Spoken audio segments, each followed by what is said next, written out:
Hi guys, welcome to my channel. This week we're gonna be painting in oil again, and after lots of problems with titanium white, I finally have ordered a new pigment to replace titanium white. Oh no, this is not. Yeah, this is it. Gambling titanium zinc white. The main difference is in the consistency of the paint. A lot more transparent, a lot more quiet, subtle. I can control this guy better. On top of it, I've also changed the medium. Winsor and Newton. It's a medium for oil color. It's called Liquin Original. Hey, so this video is gonna be the defeat of titanium white. Titanium white. Brr. So I hope you enjoyed the video, and I'll see you next Sunday. Bye bye. Say bye bye. Hello guys, welcome back. Let's get started. This week we are going to paint in oil on an illustration board. We are going to be painting the portrait of a really talented artist. Her name is Bernadett Timko. I have found her like many other artists that I mention on my channel through Instagram. She is a young artist. She's 28 years old. When I first saw her work, right away I felt really strong emotional connection. And I understood that in her work there was a lot to learn for me, and I had to find out the reason why her work was so special. She has a background as a sculptor. Her sculptures are really beautiful, and they slightly remind me a little bit of Rodin's sculptures.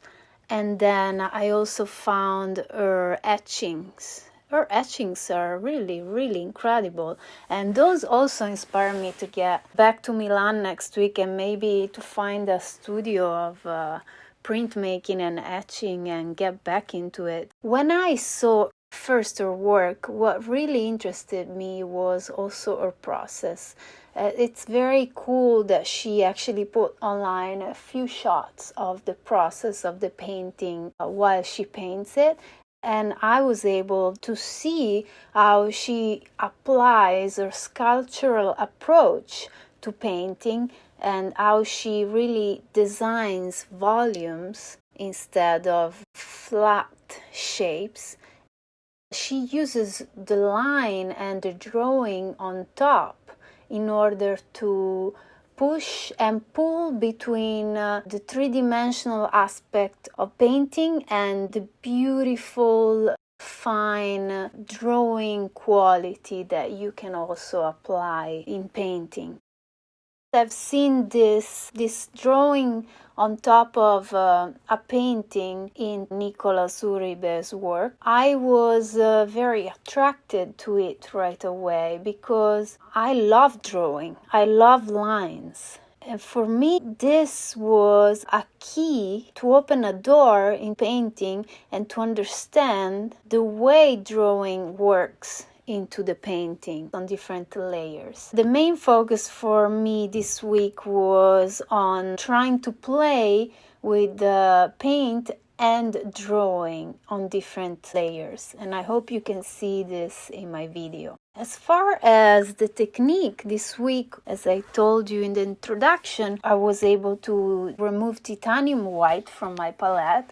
So this week is the defeat of titanium white to introduce a zinc titanium white. Zinc is a type of pigment that is more transparent than titanium, and that makes it easier for me to mix in my lightest light, keeping control of how much I mix in my colors so that I can still preserve the saturation that I like to have in my lights. I have felt through this whole summer, through all my paintings, that I've been struggling because I really wanted my lights to be colorful, and I had a trouble in in oil paint to do this because I was using titanium white, and titanium white is so powerful that kind of chokes all my other pigments. And even if I did try to use a little bit, not too much, and I did reintroduce my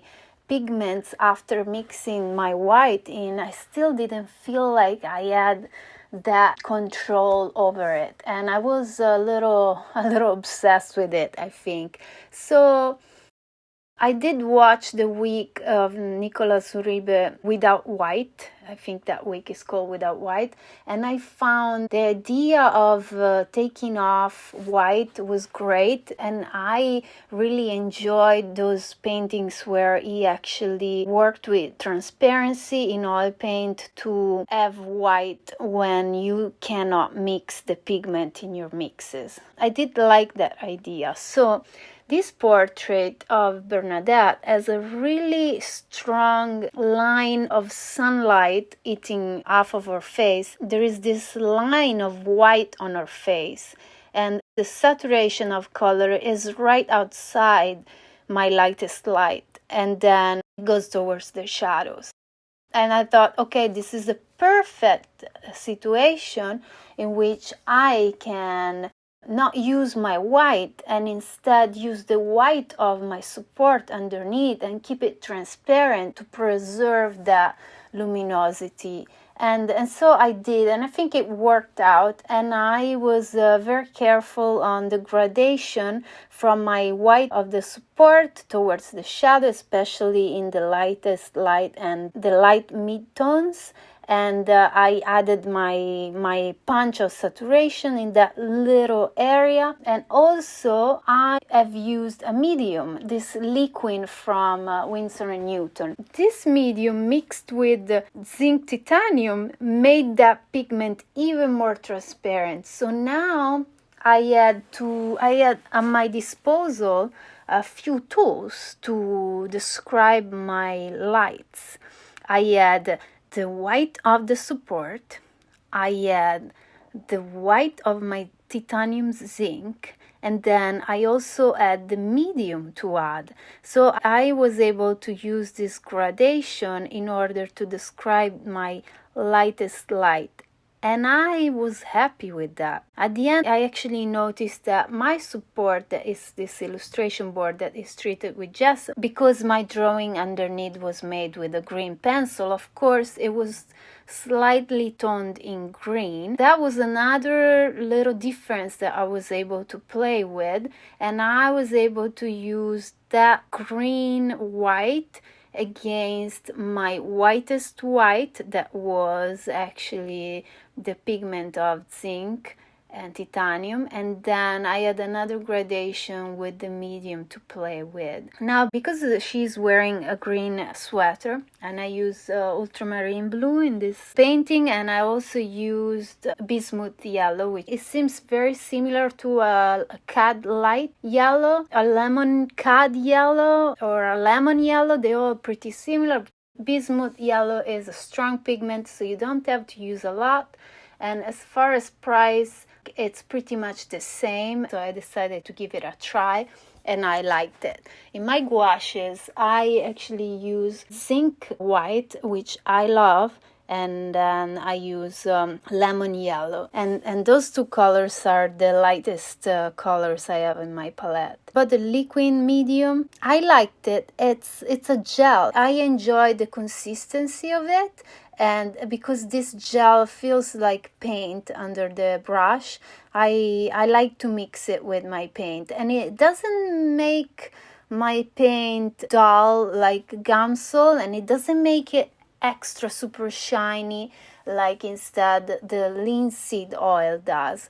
Because I have tried the linseed oil, and it's great because the color, it's really saturated when you use that as a medium, but at the same time, at the end, the painting is really shiny, and I am not a huge fan of shiny paintings. It was very important to figure out how to balance this green, And I think that my painting was looking very cool and without any life, because everything was towards the green and the blues, and all the tones of the skin were these blue grays, because she has a very light and transparent skin tone, and the strong sunlight on her face makes this even a little bit more accentuated.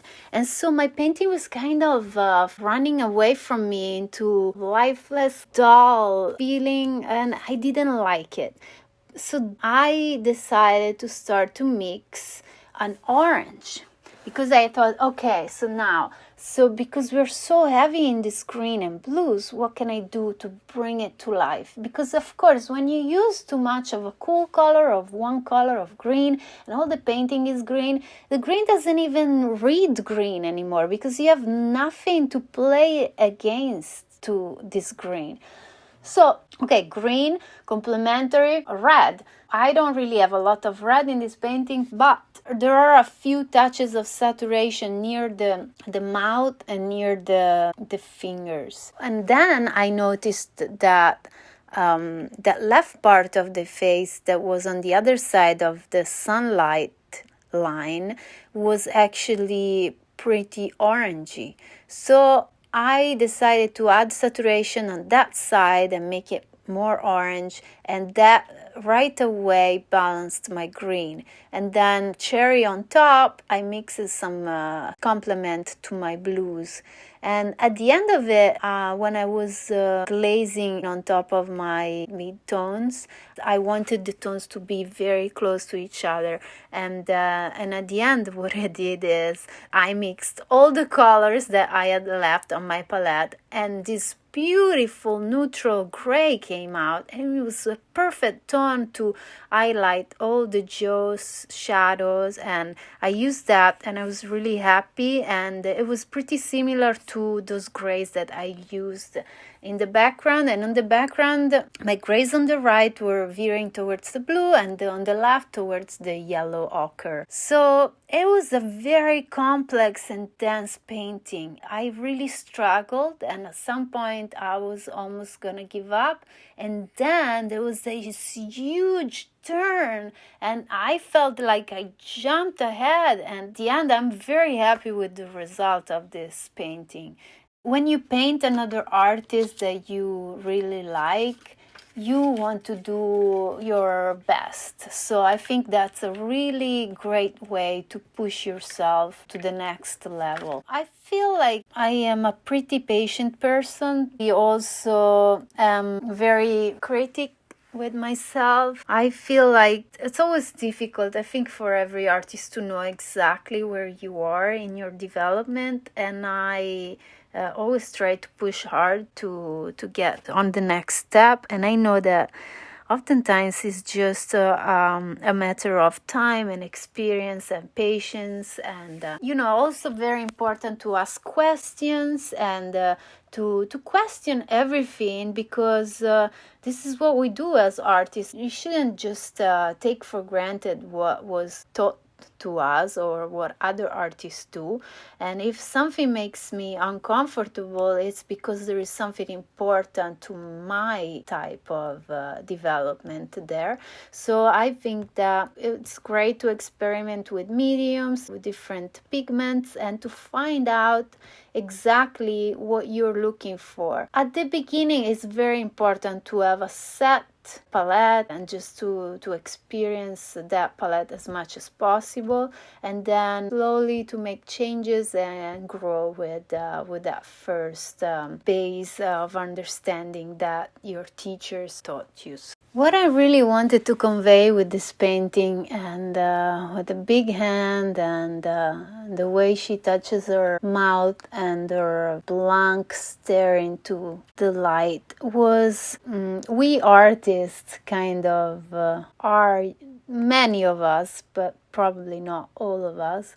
But I was thinking the way that our eyes as artists, that are basically a direct extension of our brains, get this really strong connection to our hand. It's a way of bypassing the word and the use of the mouth oftentimes, because we can express our brain directly with the way we see through our hand. I thought this was such a great picture, and a way to portrait an artist that way, to me, is perfect, because especially figurative artists, because we spend so long developing this connection, this special and very delicate and refined connection between the brain and our hand and our dexterity.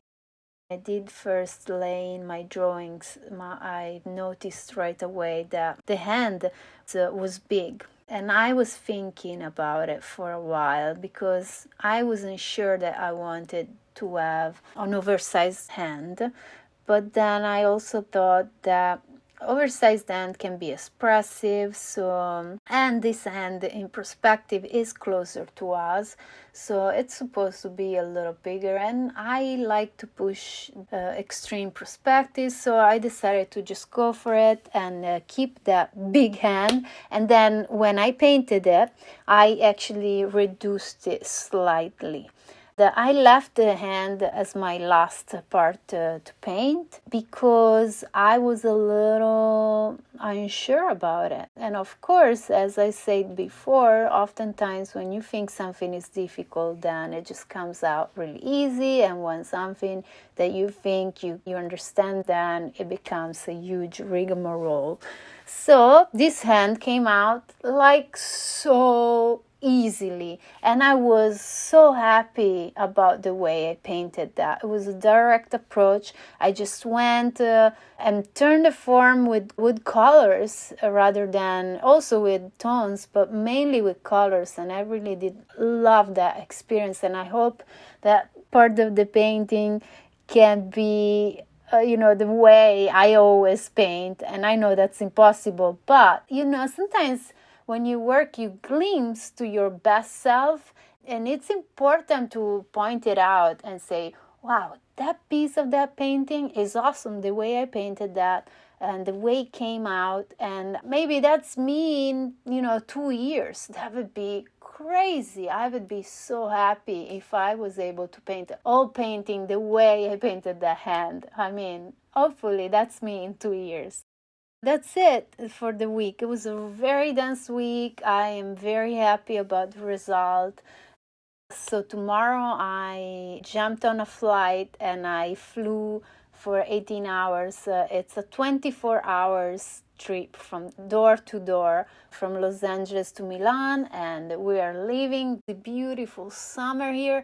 I mean, it's still 30 degrees Celsius in Los Angeles to go back to Milan, where it's super cold, gray, it rains all the time, and it's gonna be like that. It's gonna be dark, and it's gonna be like that for months, so until basically the spring, so until February, March. So we're gonna have some dark and gray months ahead, and I look forward to explore that too. We'll see what comes out. And so have a great Sunday, and I'll see you next week, and we're gonna be in Italy. Ciao ciao, bye bye.